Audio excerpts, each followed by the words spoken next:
This is CBC Vancouver News.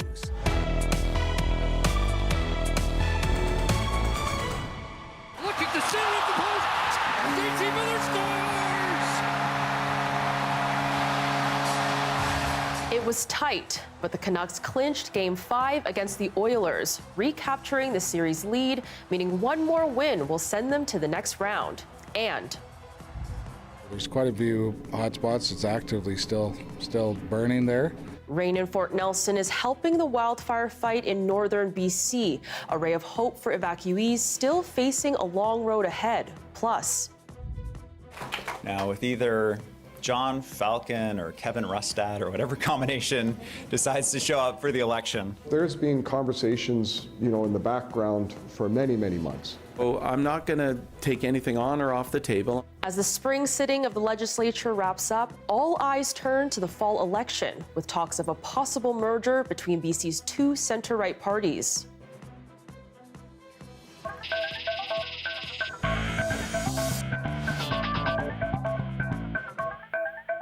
Hi, I'm Jessica Cheung. Thanks for joining us.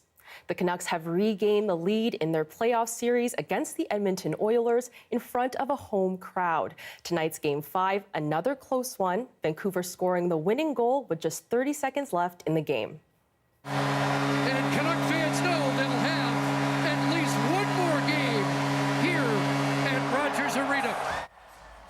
It was another back-and-forth battle of the goalies, with Edmonton on the board first. The Canucks' first goal was courtesy of Carson Soucy, back in the lineup after a one-game suspension. But the Oilers jumped ahead again just a few seconds later. Then in the second period, Philip DiGiuseppe tied the game with a backhand shot, his first ever playoff goal. It was a scoreless third period and looked to be going to overtime. But with just 30 seconds left in the game, JT Miller scored, giving Vancouver the 3-2 series lead. It's one of them ones where we got a nice bounce. You know, Petey went to the net. I think it hit him in the foot or something and off the post, and I think I got a little lucky there. That puck was kind of all over the place, so it's just nice to get rewarded at the end of the game. I think it shows a strength of our team that we can bounce back, but we don't think of the past, what we've done. It's a new game on Saturday. We're got a good chance to win the series, but we know it's not going to be easy. Game 6 is on Saturday in Edmonton at 5 p.m. And if the Canucks win that game, the Oilers will be out of the playoffs and Vancouver will move on to the next round.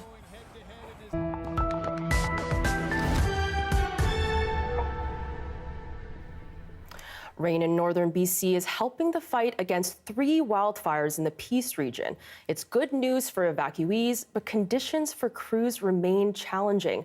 Michelle Gassoub is in Fort St. John, where there's still no word on when evacuees may be able to return home. Rain is falling in evacuated Fort Nelson. Welcome news to the thousands of evacuees sheltering here in Fort St. John. Fire officials say those conditions have helped them corral the Parker Lake fire and slowed growth of a second fire burning north of Fort Nelson. Highway cameras near the community show snow on the ground, and that gives you a sense of just how much the temperature has dipped. But the smoky conditions up north are also making it more challenging for aircraft operating there. Meanwhile, here in Fort St. John, evacuees are dealing with intense smoky conditions and this very welcome rain. This rain has helped slow yet another fire that forced the evacuation of the Doig River First Nation about 40 kilometers from here. The First Nation held a closed-door meeting today with emergency officials and say it's too early to say when people can head home. There's quite a few hot spots. It's actively still burning there, and I know they do have some fire guards in place, and there's about 60 or 100 firefighters on that fire. So it's still burning. Meanwhile, Fort St. John is still straining with 3,000 evacuees staying in town. A local Denny's ran out of burgers as people flocked to get a warm meal. Many businesses are offering free coffee, yoga classes, barbecues, and entertainment for evacuated children. The local theater here is showing the Canucks versus Oilers game tonight, trying to provide some distraction and some relief for evacuees who have been evacuated from their community for nearly a week. The mayor said when evacuees can return, it will be a slow, controlled, and phased approach. There's no word on when that process could begin. Michelle Gassoub, CBC News, Fort St. John. Meanwhile, BC is already breaking records for wildfire emissions this month. A monitoring service from the EU found emissions in May have nearly tripled compared to the same time last year. As Ali Patargay reports, experts say the consequences could be long-term. This satellite recording shows the level of emissions that are coming out of Canada this month. The swells in northeastern BC are emissions from wildfires, just at the beginning of the wildfire season. For Canada as a whole, and we see that that's not yet at the levels that we saw last year, but it's starting to become one of the higher years of this 22-year satellite-based data set that we provide. Copernicus scientists saw the signal increase, and what they measured was staggering. Already, halfway into this month, they estimate over 12 megatons of emissions from BC wildfires, tripling the record set just last year at 4 megatons. Parrington says it's a matter of holding out hope for better weather. With that dryness, then if those kind of drought conditions continue, or there isn't much rainfall between now and going into the summer, then the potential is there that we could see more fire emissions or the continuation at large scale and large long-term persistence. Overall in Canada, total emissions stand at 15 megatons for the month of May, and BC has so far made up a large majority. Parrington says this could have devastating effects on the atmosphere on a global scale, particularly in the way air travels, factoring in how polluted air from BC could converge with air further south of the equator. You can almost see this convergence zone of smoke from Canada with smoke from Central America and Mexico, sort of meeting somewhere in the middle of the US, and then eventually it would go out to the Atlantic. He says droughts and dry grounds lead to combustion, creating smoke. I think the dryness typically increases in some of the forest there anyway, and as well as with the snow receding and the ignitions from different sources. Researchers here in BC are feeling the urgency and are calling for enhanced proactive forest and wildfire management. We've been very focused on economic gain from our forests over many decades, and we've benefited from that. But we now know that there were some unintended consequences from some of our forest management practices. Parrington is calling for more monitoring of emissions, which he says would enable a better understanding of long-term impacts. Ali Patargay, CBC News, Vancouver. And this season's wildfire smoke serves as a reminder of the devastating price one family paid during last year's record-breaking wildfire season. As Georgie Smythe is finding out, the family is determined to protect people from a threat that's more insidious and far-reaching than the flames themselves. These are the treasures of 9-year-old Carter Vai, a boy who loved soccer, music and family, but whose lungs couldn't bear the toxic wildfire smoke that settled over his town last year. We've been dealing with his asthma for so long that I feel like he knew that there was something else in the air that day. The air quality on July 11 was listed as safe, but Carter started having coughing fits by the afternoon. We stood there with him and told him we loved him and we were proud of him and just keep trying, buddy, keep breathing. Carter died that night. His cause of death was a severe asthma attack exacerbated by wildfire smoke. The monitor that had shown air quality as safe wasn't accurate for the town because it was nearly 100 kilometres away.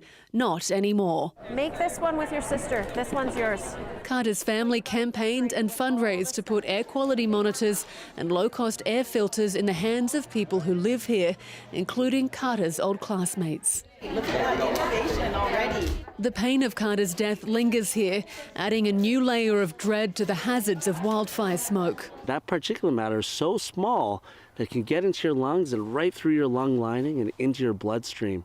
Last year's wildfire smoke travelled vast distances, spreading toxic air to Toronto, New York, Washington, D.C. and beyond. Longer fire seasons mean smoky skies will persist longer too. But for people here, the danger is close and immediate. I think that every year it does get worse and worse. It's kind of becoming the new normal for everybody. Smoke over the last couple of summers has certainly been bad. And where can you go in Western Canada to get away from it? With fires already burning in BC's north, people here are nervous about what the season could look like for them. It's hard to feel safe when deadly wildfire smoke can come from anywhere. Georgie Smythe, CBC News, 100 Mile House. 2 men have been found dead in a home in the Newton neighborhood of Surrey. RCMP say they were called to check on people living in a home near 151st Street and 61st Avenue just before 9:30 last night. They say they found the home insecure and the men inside dead. Police say the 2 victims knew each other and that they're not looking for any other suspects. It's not yet clear how the men died. Now to the island, where a mother and stepfather who pleaded guilty in the disturbing death of 6-year-old Dante Lucas were sentenced to 15 years in prison. Karen Larson went to Port Alberni and spoke to the family. They have been asking for answers in his case about how the little boy was failed so badly and why the wheels of justice have turned so slowly. A community in grief, a family devastated. This was the scene at the Port Alberni courtroom ahead of sentencing in the 2018 killing of 6-year-old Hesquiat boy Dante Lucas. We should have people crying from the streets. This is absolutely horrific. A 6-year-old valued member of the Hesquiat First Nation, his life was taken too soon. It's going to be a tough day. Like to take care of yourself. Make sure you seek the medicines you need to do after today. Dante was removed from his foster home and put into the care of his mother and stepfather 4 months before he was killed. Raquel Charlson and Mitchell Frank were originally charged with first-degree murder, but pleaded guilty to the lesser charge of manslaughter. An agreed statement of fact between Crown and Defense describes the unspeakable abuse the little boy suffered in the care of the couple, who the court heard were themselves struggling with caring for 3 other children and with the lasting effects of residential school intergenerational trauma and substance abuse. In court, both apologize. Charlson in a letter that was read out by her lawyer, Frank speaking to the packed courtroom, saying if he could undo what he did, he would. Dante's family was relieved at the 15-year sentences. A lot of weight has been lifted off my shoulders. Justice has been served now. We got closure. We can finally let my little guy rest. This day may have brought a measure of closure, but questions remain about how the system meant to protect Dante failed so badly. Dante's death and the tortures that he went through were no secret. They are widespread and people are aware of them, and people from educators to support workers or the infant and family development workers, all of them carry trauma knowing that Dante suffered considerably before his death, and people did try to do something. Where did the failures happen and how did they happen is the big question that we have right now for the province and for the ministry. In January, Premier David Eby promised answers in Dante's case. Those remembering the sweet little boy today remain hopeful they will come. Karen Larson, CBC News, Port Alberni. Conservative leader Pierre Poilievre has called for a summer break from federal taxes on fuel. He says his proposal would bring much-needed relief for families struggling with the cost of living crisis. It will reduce gas prices by 35 cents a liter, allowing families to get on the road and go off to their favorite campsite, maybe a cottage or a cabin, do some fishing, some hunting, or just get away for a weekend. Poilievre has made the federal carbon tax a key point of attack against the ruling Liberals since he took the helm of the Conservative Party. Over in Victoria, the latest legislative session wrapped up today. It's been a 4-month grind of government business and opposition pushback. And as Chad Pawson reports, now the parties are maneuvering for October's provincial election. BC Premier David Eby is proud of his government's work, a session marked by 25 pieces of legislation. Our team is focused on what matters most for people right now. We're putting people ahead of speculators to lower rents. We're building more homes that people can afford. We're fighting inflation wherever we can by supporting people with the costs of daily life. As the session ends, the attention is now turning to October's election. The latest polls show Eby in front as BC's most popular leader. The surprise, though, is BC Conservative John Rustad. His two-person party is outpacing official opposition party leader Kevin Falcon and closing in on the NDP. That has BC United and the Conservatives in talks over vote splitting and answering questions about a possible merger. I'm not going to take anything on or off the table. I'm just going to say, and I want the public to know, that the interests of the public are more important than the interests of Kevin Falcon or, frankly, of John Rustad. I think we both owe it to be the kind of leaders that say, let's put the interests of the broader public first, and then figure out whether we can find common ground.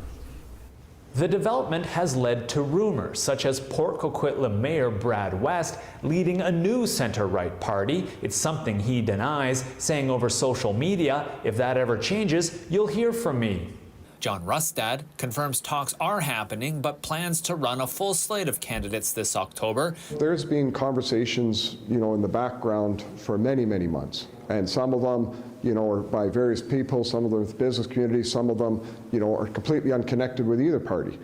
But the reality is, as the Conservative Party of British Columbia, we're building a solid team across this province. We're going to be having 93 candidates, and we're going to be challenging our government in October. The confusion, though, has led to an opportunity for David Eby, and he jumped right in Thursday as the session wrapped up, holding a campaign-style rally with his MLAs and staff, confident his polling numbers will remain high. Chad Pawson, CBC News, Victoria. People across the country are marking Moose Hide Campaign Day. It's a grassroots movement to inspire young men and boys to raise awareness about violence against women and children. According to the World Health Organization, 1 in 3 women will face physical or sexual violence in their lifetime. The campaign aims to bring awareness to that statistic and make a change. It's now recognized across Canada by people pinning a piece of moose hide to their clothing in solidarity. Even if the kid doesn't necessarily get it, the full scope of what the moose hide represents, still being able to say, like, I went to this thing and hurt these people, and there's something that's going to follow them with that little piece of moose hide, whether it becomes a conversation later. Events are being held in the East Kootenay region, including Cranbrook, where for the first time, hundreds of young people are expected to attend.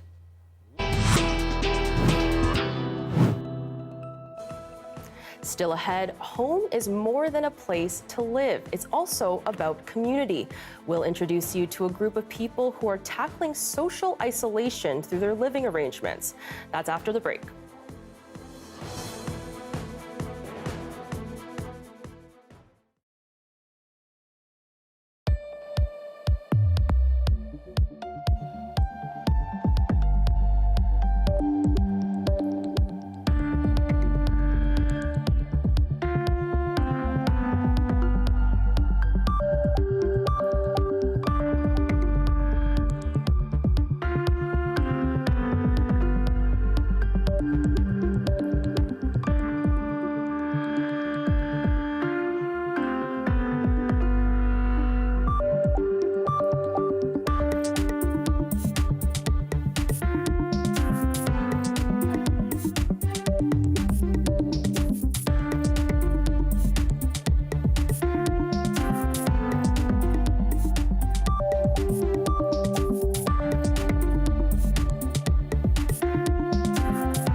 Welcome back. When you hear about housing in BC, it's often about unaffordability or lack of housing. But another problem people face, especially in the city, is social isolation. Shivani Joshi looked into this and took a tour of a co-housing project in Vancouver. On the bustling corner of Ontario and Main Street is Our Urban Village. This is nice, eh? An aptly named 3-story co-housing project with 12 units, designed with the sole purpose to foster community. I am not going to turn on the oven. This building was designed under a co-housing light model, meaning a group of people who decided they wanted to live together joined up with a developer who acquired the land to put their future home together. Carol is the one who's responsible primarily for the plants up here.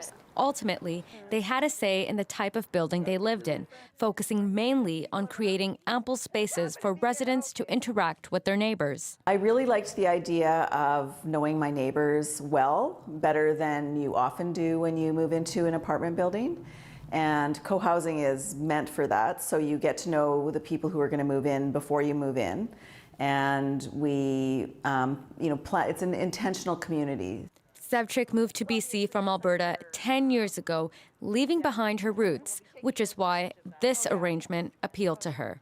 It is hard to get to know people, I think, as an adult, and once you pass certain milestones in your life.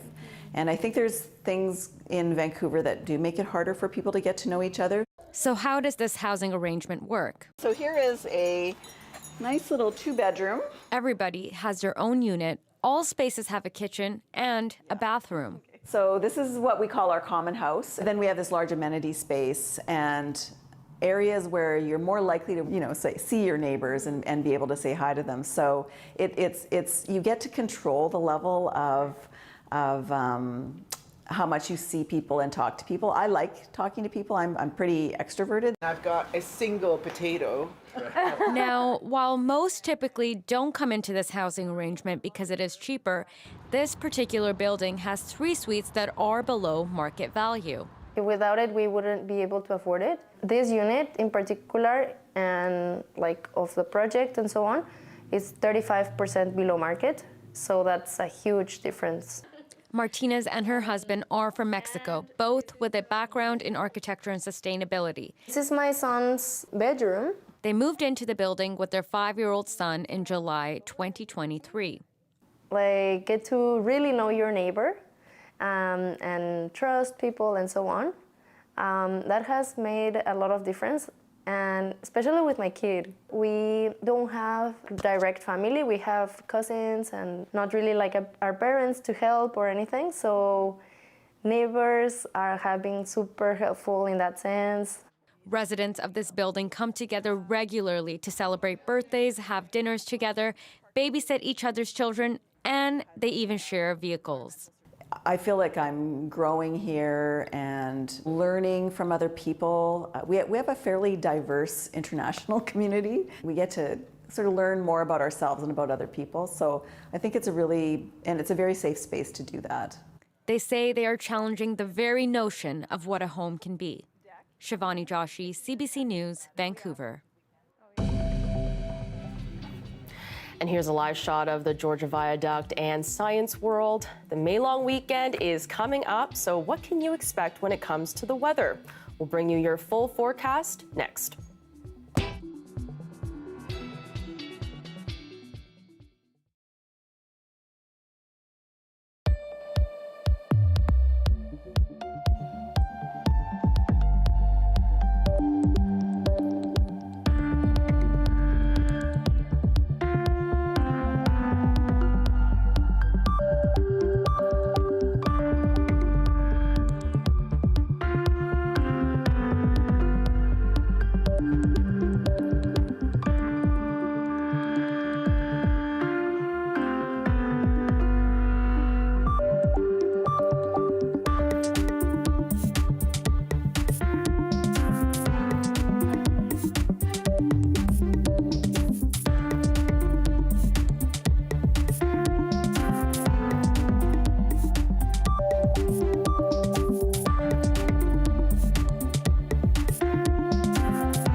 Hi, I'm Amy Bell, and here's what's in your CBC Vancouver inbox. May is Asian Heritage Month, and we're celebrating by sharing the stories of amazing Asian Canadians who are making meaningful contributions in the community. Visit cbc.ca/BC Community to learn more. And never miss a special programming series, event, or contest. Subscribe to CBC Vancouver's e-newsletter at cbc.ca/Vancouver inbox and keep connected with us. The weather update is brought to you by Direct Buy Furnace. To cool and clean the air in your home, call Direct Buy Furnace. Installing Trane, the most reliable heating and cooling brand.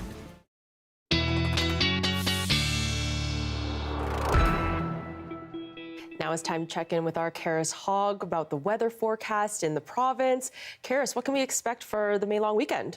Well, kind of unsettled, Jessica. Right now in our province, we have a frontal system moving sort of southeastwardly, bringing precipitation to the center and the southern interior of the province. Also, there was precipitation in the northeast, and that's good news for crews battling firefighters near Fort Nelson.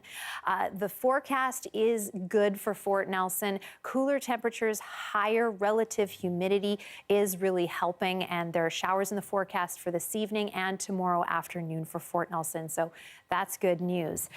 Taking a look at the fire danger rating map, it has changed since the last number of days when the whole northeastern corner of the province has either been high or extreme fire danger rating, but now you can see there's some low and some moderate mixed in there as well. That is good news. Now, this frontal system is bringing precipitation in the form of snow at higher elevations. And so tonight into tomorrow morning, there is snow expected on these mountain passes: Coquihalla Highway, Okanagan Connector, Allison Pass, Kootenay Pass, Begbie Summit, Rogers Pass, and about 2 to 5 centimeters is expected, although it could even be a little bit more in some areas. Also keep in mind, this is tonight into tomorrow morning, but possibly even Saturday morning, we might even see a little bit of snow on those areas as well. Forecasted wind gusts very high this evening through the Strait of Juan de Fuca and the Strait of Georgia. So Vancouver and Victoria, gusts of up to 80 kilometers an hour. So kind of a windy night for the south coast. And then taking a look at the Metro Vancouver extended 5-day forecast, we've got a dry day tomorrow, 70% chance of showers on Saturday, long weekend, finishing dry Sunday and Monday. Okay, I'll take it. That sun I see there, I'll take that. Thanks, Karis. You're welcome, Jessica.